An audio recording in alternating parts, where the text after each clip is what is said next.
저희가 그 많은 사람들이 이제 교회에 다니고 하나님을 왜 믿냐 이렇게 이유를 많이 물어보면은 뭐 천국에 가기 위해서, 영생을 얻기 위해서 이런 얘기를 많이들 하죠. 그 23년 말 24년 초에 그 기독교에서 뭐 재단에서 리서치를 한 게 있어요. 거기에 보면 구원의 확신이 있는가에 대한 질문에 약 50%의 수준이 답을 하더라고요. 확신이 있다. 이제 뭐 거기에 대한 건 정확하게 알 수 없지만 본인이 확신을 가지고 있다를 50%로 갖고 있어요. 그 나머지 절반은 잘 모르겠다, 관심이 없다, 이런 사람들도 이렇게 많았습니다. 그만큼 저희가 하나님을 믿고 또 교회의 성도로서 모이는 것에 저희가 죽음 이후에 영원한 삶을 생각하는 경우가 많습니다. 물론 사람은 하나님으로부터 떠난 존재이기 때문에 저희가 죄의 형벌을 받아야 됨에 마땅한 사람들입니다.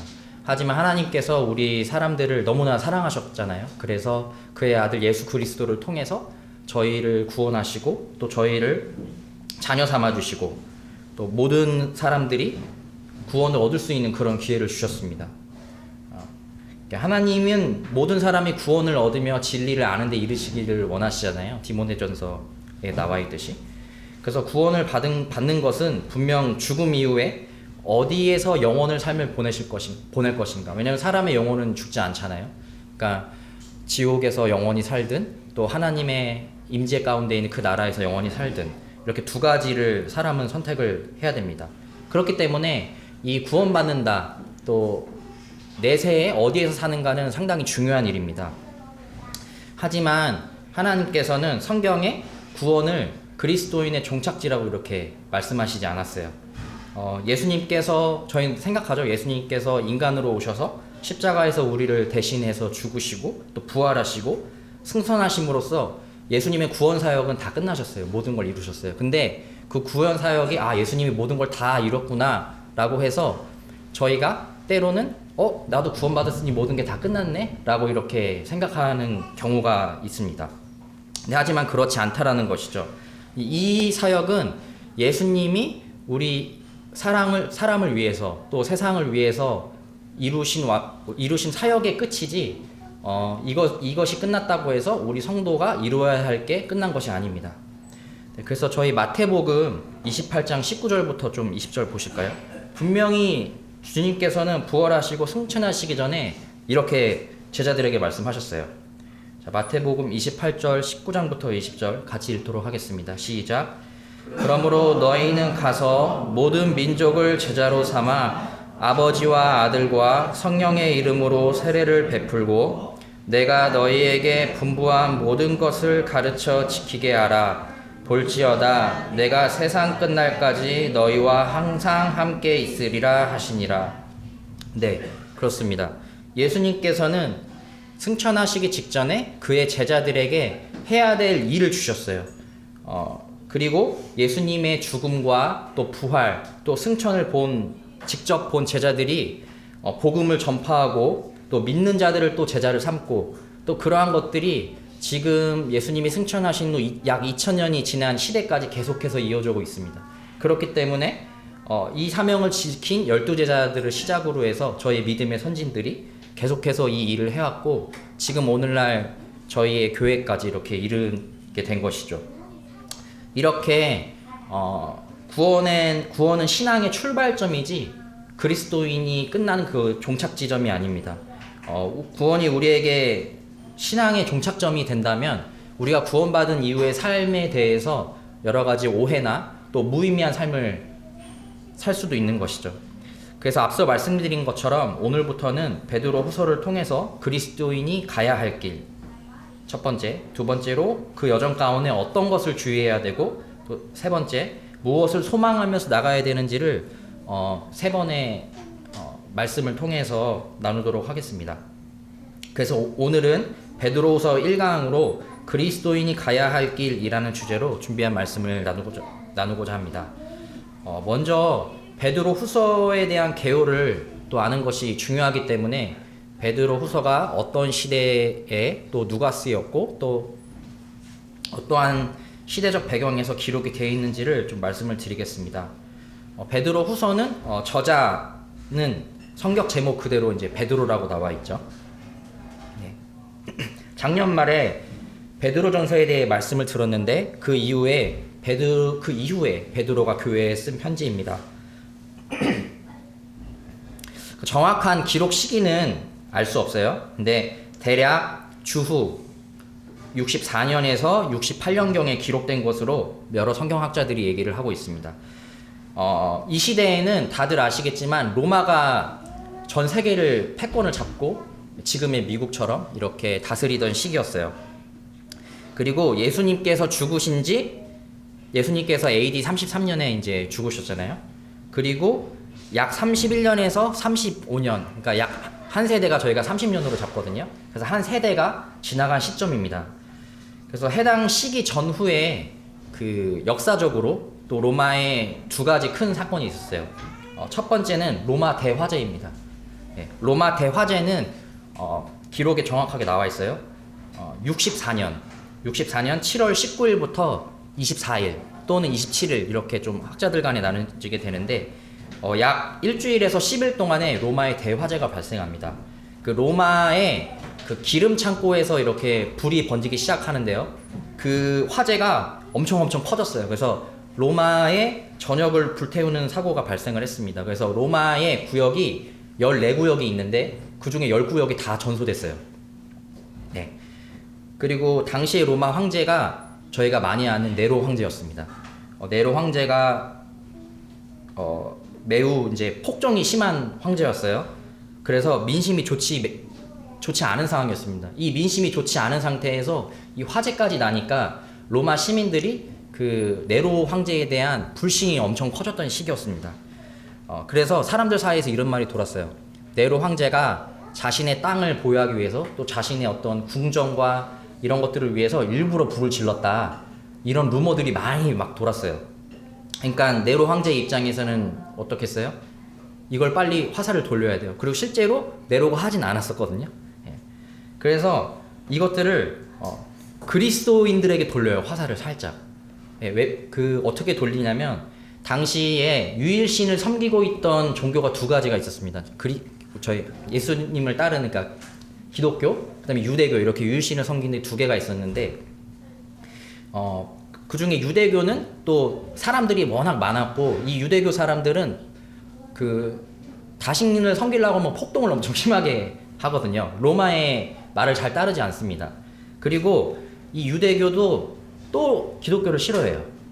왜냐하면 예수님을 하나님의 아들이라고 이렇게 칭하니까 당시 분위기가 또 사도행전에 나오잖아요. 유대교 사람들이 기독교에는 엄청 박해를 했거든요. 그러다 보니까 네로가 이제 기억하죠.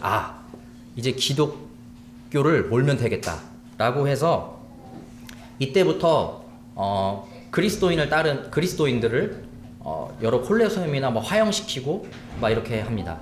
그래서 막 나무에 기름을 칠해놓고 사람을 달아놓고 나무에 불을 붙여요. 그래갖고 사람을 약간 그 촛대처럼 이렇게 쓰고 뭐 이런 여러 가지 잔인한 일을 했습니다. 그리고 두 번째 큰 사건은 유대 로마 전쟁이었어요. 유대 로마 전쟁. 이 유대 로마 전쟁이 66년부터 73년경에 이루어졌는데 이 기간에는 로마가 너무 폭정을 심하게 하니까 유대인들이 로마를 상대로 이제 막 전쟁을 시작하게 됩니다. 이때에 이제 시작되는 지점이 이제 네로 때 시작은 했지만 중간에 네로가 68년경에 이제 그 살해를 당하거든요.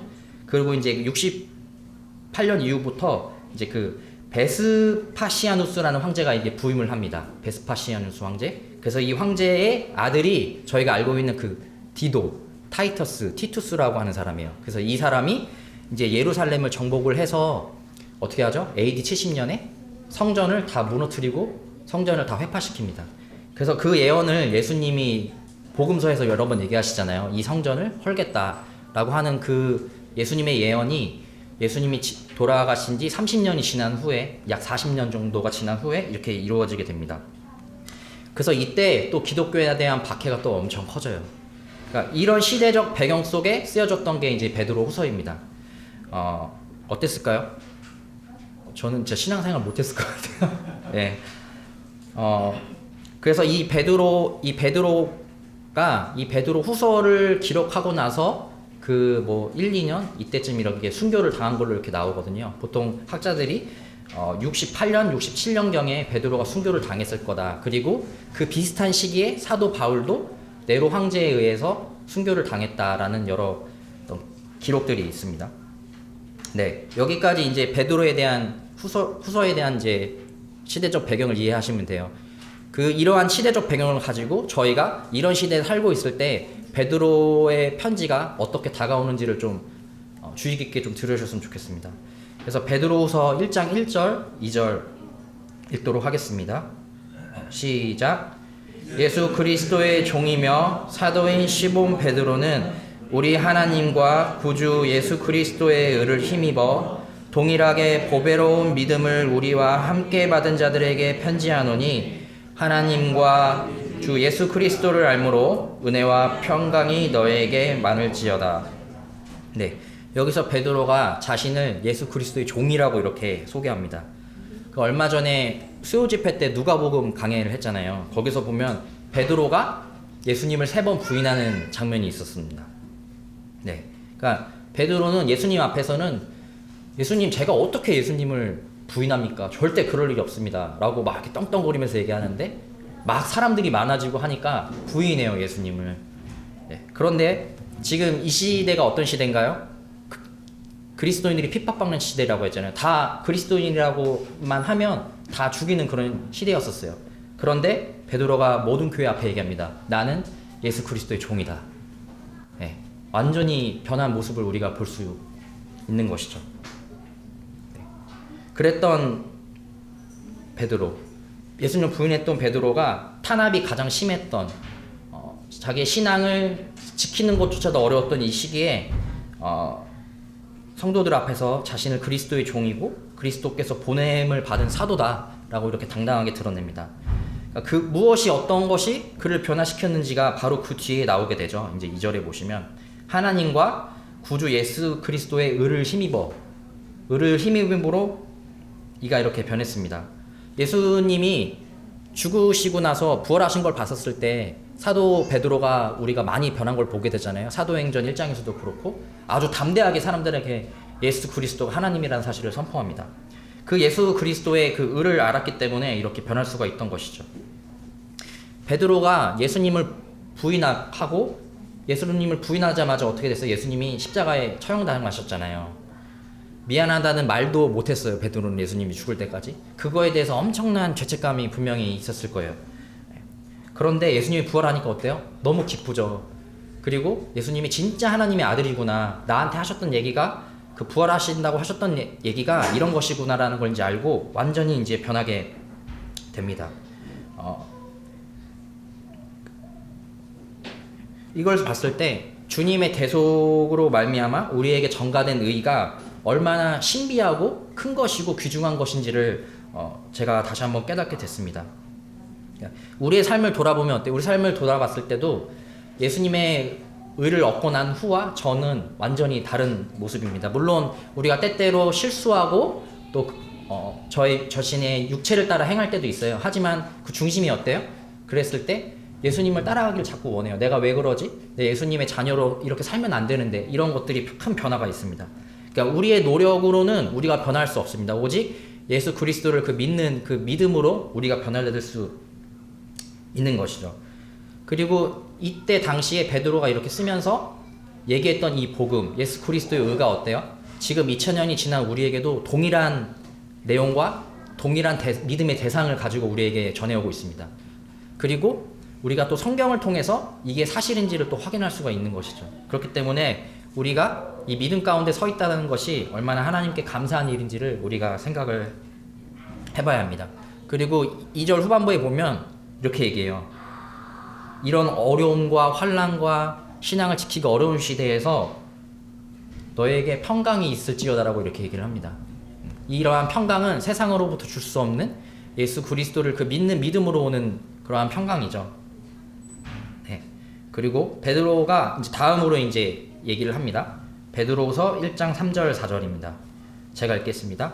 그의 신기한 능력으로 생명과 경건에 속한 모든 것을 우리에게 주셨으니 이는 자기의 영광과 덕으로서 우리를 부르신 이를 알므로 말미암음이라. 이로써 그 보배롭고 지극히 큰 약속을 우리에게 주사 이 약속으로 말미암아 너희가 정욕 때문에 세상에서 썩어질 것을 피하여 신성한 성품에 참여하는 자가 되게 하려 하셨느니라.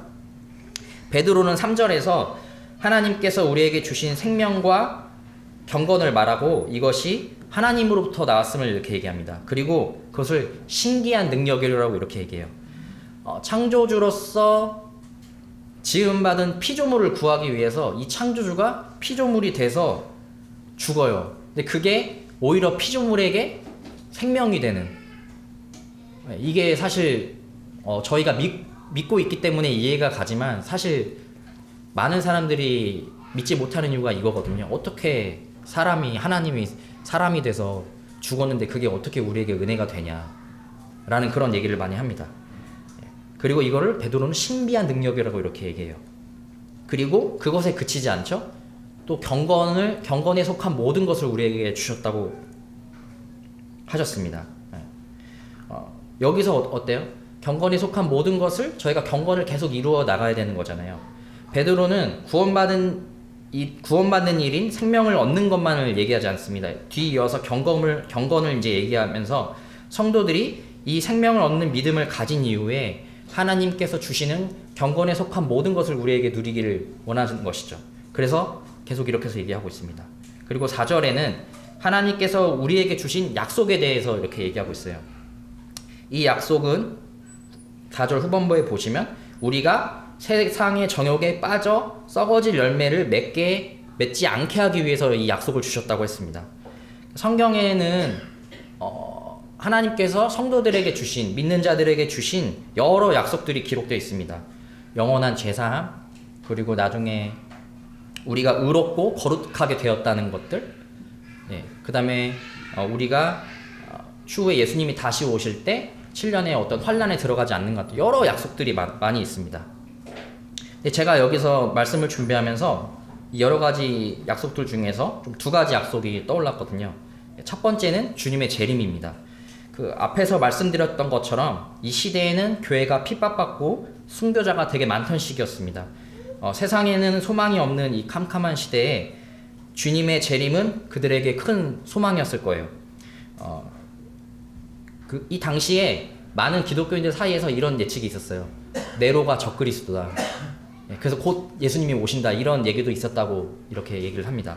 그만큼 예수님의 재림을 엄청나게 소망하던 그런 시기였습니다. 우리는 세상을 살아가면서 날마다 이 육신에 속한 정욕과 거슬러 싸워야 합니다. 하지만 예수님이 재림하시는 그날 어떻게 될까요? 저희가 이 썩어질 몸, 이 죄의 육신을 벗고 새로운 몸을 입게 되고, 그 다음에 주님과 함께 공중에서 다시 이 새로운 새 땅과 새 하늘이 오기 전까지 계속해서 혼인잔치와 예수님과 함께 할 수 있는 것이죠. 그래서 주님의 재림은 성도들에게 주님을 닮아가게 하는 큰 동기가 되는 것이죠. 내가 이렇게 힘들고 어렵지만 예수님이 다시 재림하실 때 나는 이 모든 어려움과 모든 것을 벗어 던지고 또 이 죄로부터 완전히 자유할 수 있고 예수님과 함께 영원하게 그 나라에 살 수 있다라는 그런 소망을 갖게 되시는 겁니다. 그 2번째 제가 생각했던 약속은 영원한 나라, 곧 새하늘과 새 땅입니다. 하나님께서는 우리에게 영원한 나라를 약속을 해주셨거든요. 주보에 보면서 요한계시록 21장 1절부터 4절 같이 읽도록 하겠습니다. 시작. 또 내가 처음 하늘과 처음 땅이 없어졌고 바다도 다시 있지 않더라.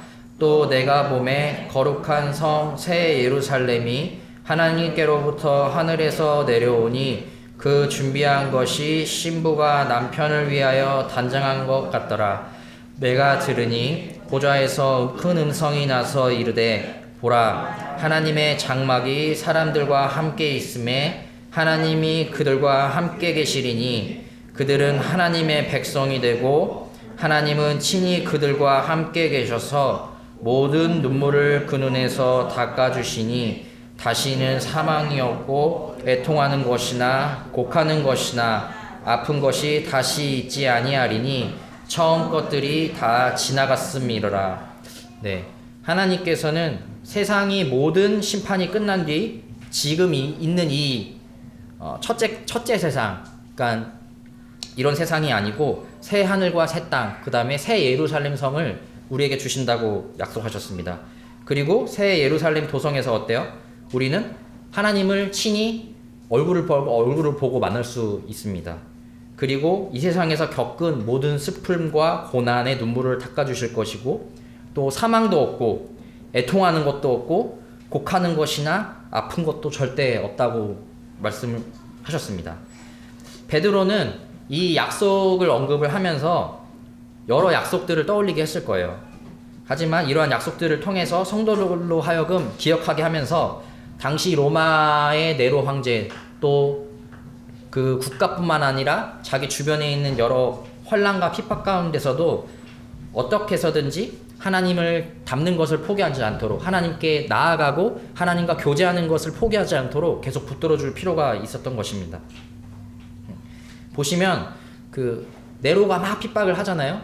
근데 어때요? 유대인들은 그 로마가 핍박을 하면 유대인들은 로마에 저항을 했어요. 실질적으로 칼과 무기를 들고 이렇게 저항을 했습니다. 근데 이 그리스도인은 어땠어요? 그냥 자신의 목숨을 내놨습니다. 하나님은 우리에게 신앙의 길을 걷는 여정에서 만나는 여러 환난과 핍박을 주는 자들에 대해서 대항해서 이렇게 싸우라라고 이렇게 하지 않으셨어요. 그러니까 2절에 베드로가 말한 것처럼 하나님과 주 예수를 알므로 은혜와 평강 가운데서, 그 다음에 4절에서 언급한 것처럼 그리스도의 하나님의 신성한 성품에 참여하기를 바라신 것이죠. 뭔가 대항해서 그들과 싸우고 저항하라고 이렇게 하시지 않았습니다. 성도님들은 어떠신가요? 저를 포함해서. 저는 이 말씀을 묵상하면서 제가 처한 좀 주변의 환경과 어떤 이런 어려움들을 내가 많이 탓하고 있구나라는 생각이 많이 들었습니다. 회사에서 막 바쁘고 너무 요즘에 정신이 없거든요. 그 트럼프 정부가 들어오면서 그 정책이, 반도체에 대한 정책이 많이 바뀌다 보니까 낮이고 밤이고 주말이고 할 것 없이 그냥 막 메시지가 계속 옵니다. 이거 정리해서 바로 보내, 이거 정리해서 바로 보내. 그래서 제가 막 말씀을 막 준비하면서 제가 새벽 4시까지 좀 준비를 했었거든요. 그러면서도 계속 이 일을 했어요. 네. 근데 내가 이렇게 일이 많으니까 말씀을 못 보지. 내가 이렇게 회사가 나를 힘들게 하니까 내가 마음에 평안이 없지, 이런 생각이 들었습니다. 근데 베드로 후서 이 초반부를 보고 내가 잘못 생각했구나라는 생각이 들었어요. 네. 이러한 목숨을 내놓는 이 상황에서도 평강을 지키고 예수님을 닮아가는 그 경건에 이르야 한다는 이 말씀을 통해서 제게 큰 교훈이 되었습니다. 그리고 이제 이어서 이러한 하나님이 우리에게 생명과 경건에 속한 모든 것을 주셨고, 우리가 썩어질 열매가 아닌 하나님의 성품을 참여하는 사람이 되어야 된다. 그리고 그 성품을 참여하기 위해서는 이러한 것들을 해야 된다라는 게 이제 그 다음 절에 나오거든요. 그래서 베드로후서 1장 5절부터 7절을 보시면, 그러니까 너네 이렇게 해라라고 이제 설명을 합니다. 너희가 더욱 힘써 너희 믿음의 덕의 지식을, 지식의 절제를, 절제의 인내를, 인내의 경건을, 경건의 형제 우애를, 형제 우애에 사랑을 더하라라고 이렇게 얘기를 하고 있습니다. 여기서 말하고 있는 이 믿음, 이 교회, 이 편지의 수신자가 교회잖아요. 예수님을 믿는 형제 자매들입니다. 이 믿음은 예수 그리스도를 그 믿는 믿음을 얘기합니다. 그리고 이 믿음을 가졌을 때 우리가 구원을 얻는 것이죠. 그러니까 이미 구원받은 성도들이고 믿음을 갖고 있는 성도들이기 때문에 뭐 구원을 얻으라 이런 얘기는 안 하고 있는 거거든요. 그러니까 서두에서 말씀드린 것처럼 이 믿음이 시작인 거예요. 이 믿음을 기반으로 해서 그 위에 모든 것을 쌓아가야 하는 것입니다. 그렇기 때문에 제가 오늘 말씀드린 것처럼 그리스도인은 그 믿음을 가지고 구원 얻는 게 끝이 아닌 시작점이다. 거기서부터 출발하는 거다라고 이런 것을 다시 한번 생각해 주셨으면 좋겠습니다. 베드로는 이 믿음, 예수 그리스도를 이 믿는 믿음 위에 덕을 더하라고 먼저 얘기를 하거든요. 이 덕은 그리스도인으로서, 또 하나님의 자녀로서, 그리고 그리스도의 사랑을 입은 자로서 가져야 할 합당한 행동과 또 도덕적인 선행을 얘기합니다. 그리고 이런 것들을 갖추어서 세상에 그리스도인은 이런 사람이야 라고 하는 것을 드러내라는 것입니다. 사실 이 덕부터 쉽지 않아요. 네, 덕부터 쉽지 않습니다. 많은 사람들이 왜 기독교를 욕해요? 예수님을 믿고 예수님이 좋으신 분이라는 건 알아요. 하나님이라 성경에 좋은 얘기를 하고 있다는 건 누구나 다 압니다. 그건 부정하지 않아요. 근데 그것을 따르는 사람들의 행동을 보고 뭐라 하는 거거든요. 예.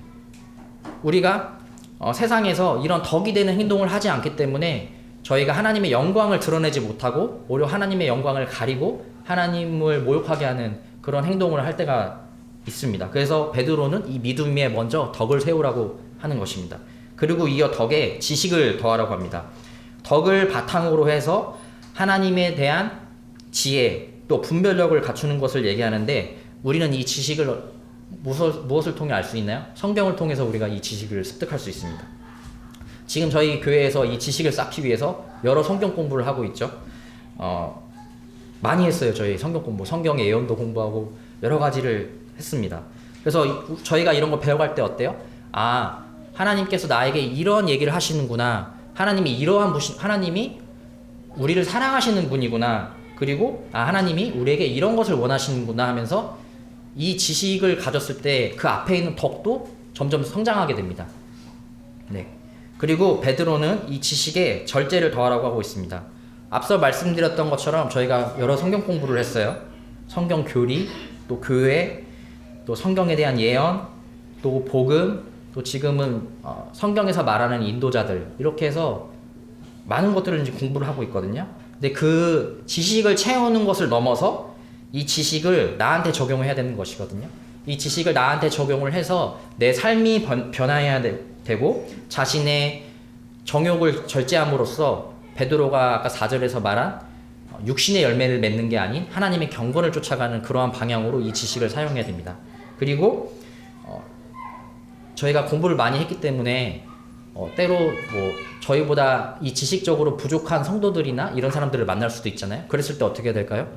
가르쳐야 될까요? 막 야 이것도 몰라? 막 그러면 될까요? 아니요. 이 지식은 자신에게 적용하기 위해서 있는 거예요. 그리고 이 지식을 가지고 그 부족하고 연약한 성도들을 더 도우는 데 쓰는 겁니다. 그들에게 우위에 있으려고 쓰는 게 아닌 것이고요. 그렇기 때문에 이런 것들을 위해서 우리가 절제해야 돼요. 네. 그리고 이러한 절제를 통해 이 절제를 계속 하다 보면 어떻게 되죠? 우리가 인내를 쌓을 수 있게 됩니다. 인내할 수 있는 힘을 얻을 수 있는 것이거든요. 그래서 이런 환난과 시련 이런 속에 있어서도 앞에 배웠던 지식 절제를 통해서 하나님이 나에게 약속하신 것들은 변하지 않아 절대. 내가 어떤 상황 가운데 있더라도 내가 어려움에 있더라도 하나님은 지금도 나를 지켜보시고 지금도 나를 사랑하신다는 그 믿음의 확신 가운데 우리가 인내할 수 있는 것이죠. 그래서 그 인내를 가지고 우리를 대적하는 사람들을 향해서 적대를 하는 게 아니고 믿음의 선한 싸움을 싸우라, 영생을 취하라 이런 말씀이 있잖아요. 이러한 믿음의 선한 싸움을 지속적으로 싸울 수 있게 됩니다. 그리고 이 인내의 경건을 통해서 하나님과의 올바른 관계를 유지하고 하나님의 뜻에 순종하는 삶을 살아야 합니다. 그러니까 저희가 보통 경건이라고 하면 겉으로 이렇게 딱 내가 막 좀 이렇게 그 바리새인들이 행했듯이 뭔가 내가 하나님을 섬기듯이 이렇게 보여줘야 되고 이런 겉으로 있어 보이게 하는 외식을 얘기하는 게 아니거든요. 그 야고보서에 보면 흠이 없는 경건이 뭐라 그래요? 고아와 과부를 돌보고 세속에 물들지 않는 게 진정한 경건이라고 이렇게 얘기를 하고 있습니다. 그러니까 경건은 세속에 물들지 않고 하나님과의 올바른 관계를 유지하는 것을 경건이라고 하거든요. 네. 그래서 이 경건을 우리가 쌓기를 힘써야 합니다. 그리고 하나님과의 나와의 관계가 올바르게 쌓였을 때 어떻게 돼요? 하나님이 나를 정말 사랑한다는 사실을 깊게 깨달을 수 있죠. 이 사랑이 어떻게 돼요? 옆에 있는 형제들에게 넘칩니다. 그래서 요한일서에 보면은 하나님을 사랑하는 자는 당연히 그 형제를 사랑한다고 이렇게 돼 있거든요. 형제를 사랑하지 않으면 하나님을 사랑하지 않는다라고 이렇게 돼 있습니다. 왜냐하면 이 형제도 하나님께서 나를 사랑하듯이 똑같이 사랑하시는 존재거든요. 누굴 더 사랑하고 덜 사랑하지 않고 똑같이 나를 사랑하시는 것, 하나님께서 사랑하시는 것이 형제입니다. 그렇기 때문에 하나님과 나와의 관계, 올바른 경건의 관계가 있다면 우리가 형제를 사랑하는 게 되는 것이죠. 그리고 이 형제의 사랑, 형제 우애에 사랑을 더하라고 이렇게 얘기합니다. 우리가 하나님을 사랑하고 형제를 사랑하는 건 좋습니다. 근데 여기서 끝나면 될까요? 아니요. 밖으로 번져야 돼요. 우리의 사명이 뭐라고 했죠? 아까 마태복음에 제자를 삼아서 성령과 세례를 주고 내가 명한 모든 것을 지키게 하라고 이렇게 얘기하셨거든요. 그러면 이것은 이 교회 안에서만의 사랑이 아닌 우리가 선포해야 되는 사랑인 것이죠. 하나님은 우리를 사랑하시고 내 형제도 이렇게 사랑하셨습니다. 그리고 하나님을 믿지 않는 모든 세상의 사람들을 다 사랑하십니다라는 것을 보여줘야 돼요. 그렇기 위해서는 저희가 이 사랑, 우리가 받은 사랑을 세상에 나타내야 되는 것이죠. 그렇게 되었을 때 우리가 하나님의 자녀로서 합당한 열매를 맺을 수 있게 되는 것입니다. 근데 이 7가지 말했던 것들 있잖아요. 덕, 지식, 절제, 인내, 경건, 또 형제 우애, 사랑. 이 7가지의 것들은 저절로 얻어지는 게 아니에요. 예. 우리가 하나님의 자녀가 되고 우리가 구원 얻는 그 믿음은 우리가 예수님을 그리스도를 믿는 것으로 가능하지만 이런 것들은 저절로 얻는 것이 아니며 우리가 이것을 위해 하나님께 순종하고 힘써야 합니다. 그러니까 하나님은 그 3절에 말했던 것처럼 이것들을 성장할 수 있는 경건의 모든 속한 것들은 저에게 주셨어요. 근데 어때요? 그것을 저희가 취하고 따르고 순종하는 것에 대해서는 하나님이 강제적으로 하시지 않는 것입니다. 우리가 그렇게 하고자 순종하였을 때 하나님께서 성령을 통해서 그 경건에 속한 것들을 통해서 우리를 도와주시는 거거든요. 그렇게 했을 때 하나님께 영광이 되고 그것이 우리가 하나님 앞에서 맺는 열매가 되는 것입니다. 추가적으로 더 말씀드리고 싶은 것은 덕이 채워져야 지식을 채울 수 있고 지식을 채워야 그럴 수 있는 그 다음 스텝으로 넘어가는 이런 어떤 단계적이고 수직적인 구조가 아니에요. 저희가 믿음을 기초로 한 이 1가지 것들은 모두 유기적으로 이렇게 연결이 되어 있습니다. 믿음을 가진 성도들이라면 이 7가지 특성을 모두 갖고 계실 거예요. 형제를 사랑하시죠? 또 하나님을 통해서 때로는 인내하실 거예요. 그다음에 또 절제하실 때도 있어요. 그 다음에 내가 손해를 보지만 이 하나님에 대한 사랑을 통해서 우리가 이웃을 통해서 사랑을 나타낼 때도 있습니다. 다만 그 크기와 깊이가 믿음의 분량과 자신에게 하나님이 얼마만큼 순종하고 또 하나님과의 얼마나 올바른 관계에 있느냐에 따라서 이렇게 달라지는 것이죠. 그랬을 때 우리가 하나님 앞에서 이 맺는 열매의 크기와 어떤 개수 이런 것들은 달라질 수 있지만 모든 성도들은 이러한 7가지를 꼭 가지고 있다는 사실을 기억을 하셔야 됩니다. 이렇듯 그리스도인은 믿음에 머물러서는 안 됩니다. 앞서 말씀드렸던 이 7가지를 저희가 통해서 우리가 하나님과 더 좋은 관계, 하나님과 좋은 그 교제와 경건을 위해서 이렇게 나아가야 되는 것이죠. 단지 그리스도를 믿는 믿음을 통해 그 믿음의 초보의 단계에 머무르는 것은 하나님이 우리에게 원하시는 것이 아닙니다. 9절을 한번 보실까요? 9절에 보면 이런 것이 없는 자는 맹인이라 멀리 보지 못하고 그의 옛죄가 깨끗하게 된 것을 잊었느니라 라고 얘기했습니다. 여기 말하고는 이런 것이 앞에 말씀드렸던 이 7가지를 얘기하는 것이거든요. 이런 것이 없는 자, 이런 것들에 대한 어떤 노력과 관심과 이런 것들이 없는 자들은 맹인이라는 거예요. 앞을 못 보는 사람. 그리고 그 옛죄, 그러니까 자신의 죄가 용서됐다는 사실을 잊고 산다는 것이죠. 저희가 큰 죄를 지었잖아요. 하나님 앞에서 하나님을 떠나서 저희가 구원받았을 때 어때요? 막 감격의 눈물을 흘리기도 하고 침례를 받아서 내가 예수님을 위해 막 내 목숨까지 바치리라 이렇게 하지만 시간이 흐르면서 그게 퇴색될 때가 있어요. 그러니까 거기서부터 그러면서 점점점 이제 잊을 때도 있죠. 때로는 그렇게 하지 말라고 하는 것입니다. 그러니까 우리가 주님은 우리를 단지 천국에 보내려고 지옥에 빠지지 않고 죄 형벌로부터 벗어나게 하려고 우리를 구원해 주신 게 아니거든요. 물론 그러한 목적도 있지만 우리가 하나님께 창조된 목적을 따라서 창조된 목적이 뭐죠? 우리가 하나님의 영광을 위해서 하나님과 함께 동행하는 것입니다. 그것을 위해서 하나님이 우리를 구원하셨고 그 길로 우리가 우리 생을 마칠 때까지 계속해서 우리는 그 하나님이 원하신 창조된 목적대로 하나님의 영광을 위해 살아야 하는 것이죠. 그랬을 때 나중에 우리가 생을 마치고 그곳에 가면 하나님의 자녀로서 합당한 자로서 당당하게 들어갈 것이고 그렇지 않다면 부끄럽고 또 초라하고 그때 가서 후회하겠죠. 주님 제가 더 이렇게 했어야 돼 죄송합니다. 이러한 마음으로 들어가게 될 것입니다.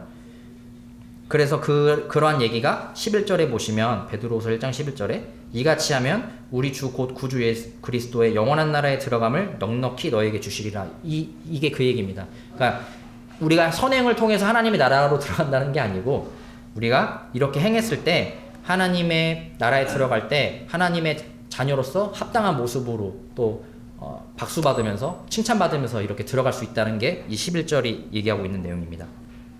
네. 우리 고린도전서 3장 12절부터 15절 같이 읽을까요? 네. 자, 읽도록 하겠습니다. 시작.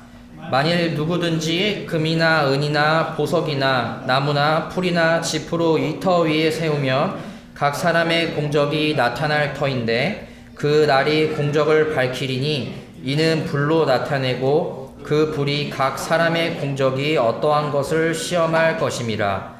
만일 누구든지 그 위에 세운 공적이 그대로 있으면 상을 받고 누구든지 그 공적이 불타면 해를 받으리니 그러나 자신은 구원을 받되 불 가운데서 받는 것 같으습니다. 네, 이 말씀이 아까 제가 들었던 말씀과 동일한 말씀입니다.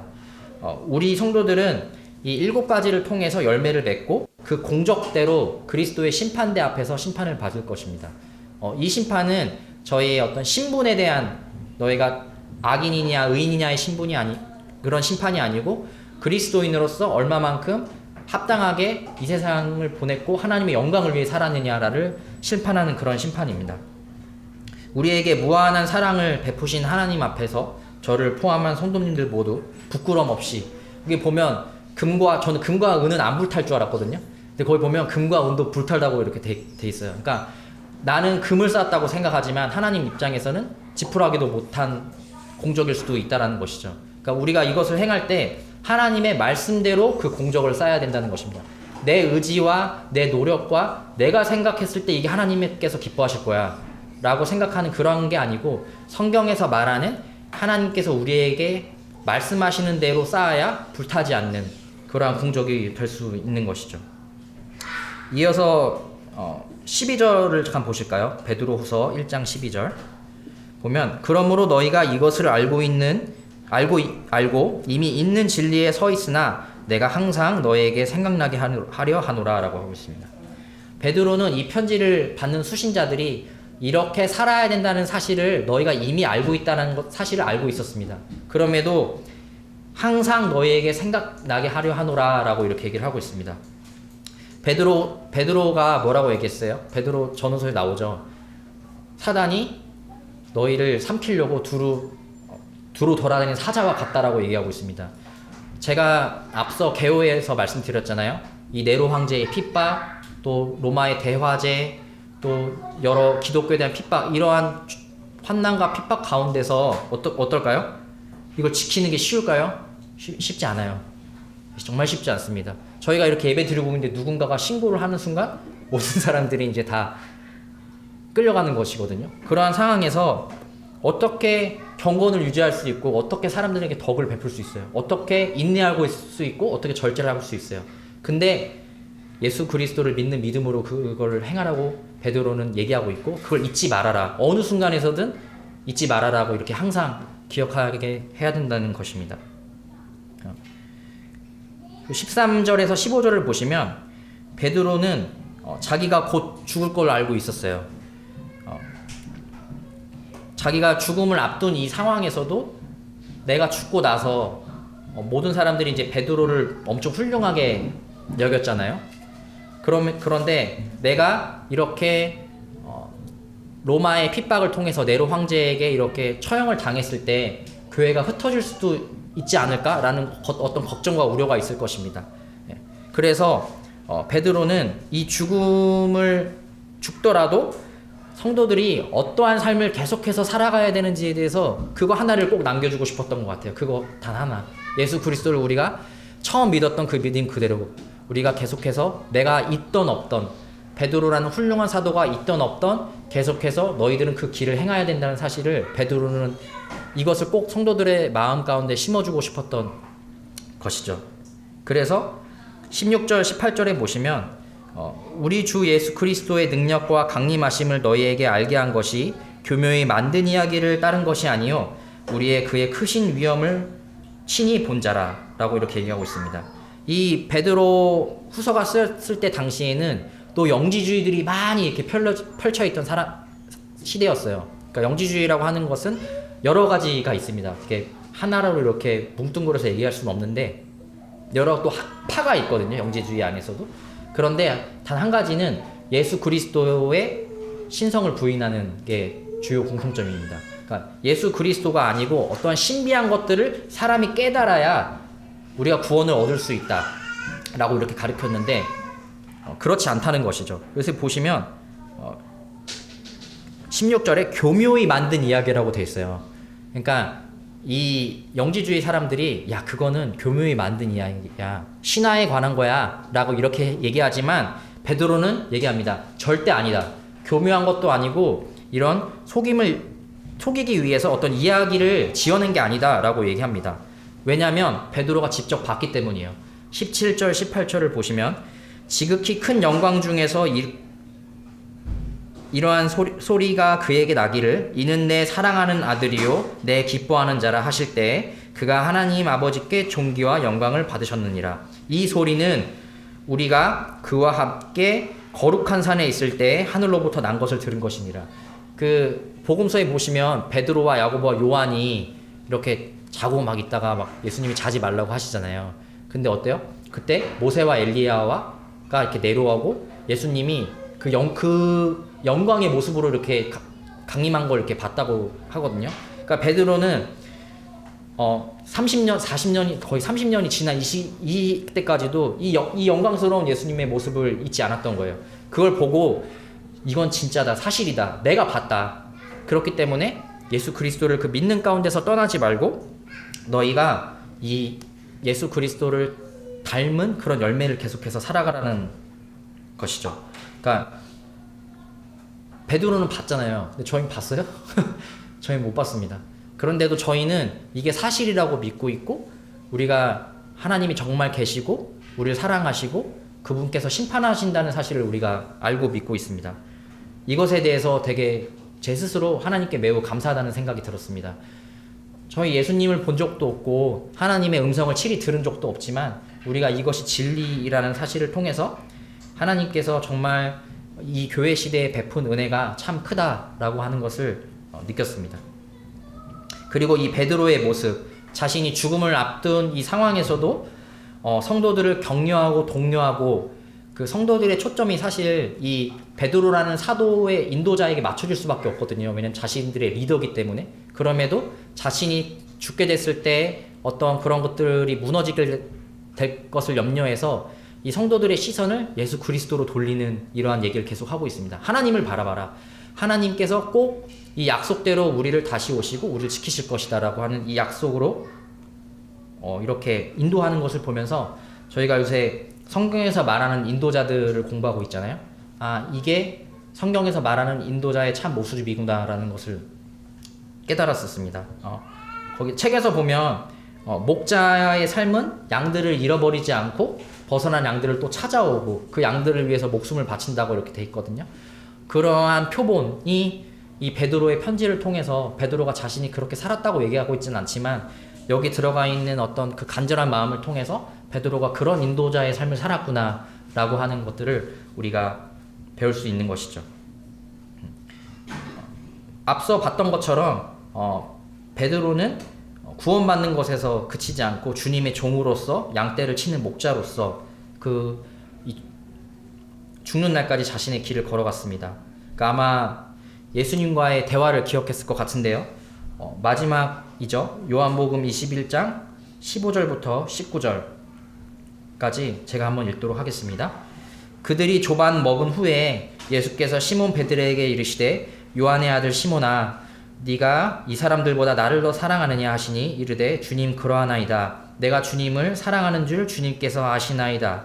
이르시되 내 어린 양을 먹이라 하시고 또 두 번째 이르시되 요한의 아들 시몬아 내가 나를 사랑하느냐 하시니 이르되 주님 그러하나이다. 내가 주님을 사랑하는 줄 주님께서 아시나이다. 이르시되 내 양을 치라 하시고 또 세 번째 이르시되 요한의 아들 시몬아 네가 나를 사랑하느냐 하시니 주께서 세 번째 내가 나를 사랑하느냐 하심으로 베드로가 근심하여 이르되 주님 모든 것을 아시오매 내가 주님을 사랑하는 줄 주님께서 아시나이다. 예수께서 이르시되 내 양을 먹이라. 내가 진실로 진실로 내게 이르노니 네가 젊어서는 스스로 띠뛰고 원하는 곳으로 다녔거니와 늙어서는 네 팔을 벌리리니 남이 내게 띠띠우고 원하지 아니하는 곳으로 데려가리라. 이 말씀을 하심은 베드로가 어떠한 죽음으로 하나님께 영광을 돌릴 것을 가리키심이로라. 이 말씀을 하시고 베드로에게 이르시되 나를 따르라 하시니. 네, 베드로후서, 그러니까 베드로가 쓴 이 마지막 편지를 보면서 베드로가 이 요한복음 이 마지막 장의 대화를 선명하게 기억하고 있구나라는 것을 이렇게 알 수 있습니다. 자신이 3번이나 부인했어요, 주님을. 예. 그리고 또 예수님께서 십자가에 돌아가실 때 또 다 도망갔죠, 모든 제자들이. 그러한 자신을 주님께서 나타나실 때 어떻게 했어요? 너 왜 그렇게 했니라고 하지 않으시고 네가 날 사랑하느냐고 물으셨고 베드로가 사랑한다고 대답했습니다. 그랬더니 내 양을 쳐라. 내 사랑하는 내 더 어린 양들을 쳐라라고 이렇게 얘기를 하셨습니다. 그러니까 자신을 책망하지 않고 자신을 사랑한다면 자신의 양떼를 치라고 하신 이 예수님의 부탁 또 이런 어떠한 사명을 그 사명에 보답하기 위해서 베드로는 이 자신이 죽는 눈앞까지 이것을 향해 달렸던 것을 우리가 볼 수 있습니다. 그리고 너가 어떻게 죽을지를 이제 예언하시잖아요. 예수님께서 이제 팔을 벌리고 이렇게 죽는다. 이 구절을 가지고 뭐 정확한 해석인지 모르겠지만 베드로가 십자가에 달려 죽을 것을 이렇게 예언한 것이다라고 이렇게 말씀하시는 분들도 계시거든요. 그러면서 자기가 어떻게 죽을지 그리고 그 죽음이 이제 곧 눈앞에 왔다라는 이 예언이 이루어지는 것을 보면서도 베드로는 끝까지 주님을 향해 달려갔습니다. 이것이 우리가 추구해야 하며 우리가 나아가야 할 방향인 것을 우리가 볼 수 있는 것이죠. 이렇듯 이제 베드로 후서를 통해서 우리가 오늘 그리스도인이 가야 할 길이 어떤 것인지 나눴습니다. 우리가 믿음에서 그쳐서 우리가 구원 얻는 것에 그치지 않고 앞서 말씀드렸던 7가지 것들을 따르면서 하나님을 닮아가는 그런 삶을 우리가 죽는 순간까지 같이 해야 된다고 말씀을 드렸습니다. 그래서 우리가 베드로의 삶을 본받고 또 그 어려운 시대, 그 어려운 시대 가운데서도 믿음을 놓지 않았던, 성경엔 이름이 기록되어 있지 않지만 그 당시 교회에 있었던 우리 믿음의 선진들을 생각하면서 믿음을 기초로 덕, 지식, 절제, 인내, 경건, 형제우애, 사랑을 더해서 우리가 하나님께 칭찬받는 저와 성도님들이 되시길 기도하겠습니다. 네, 이상 말씀 마치고 기도하도록 하겠습니다.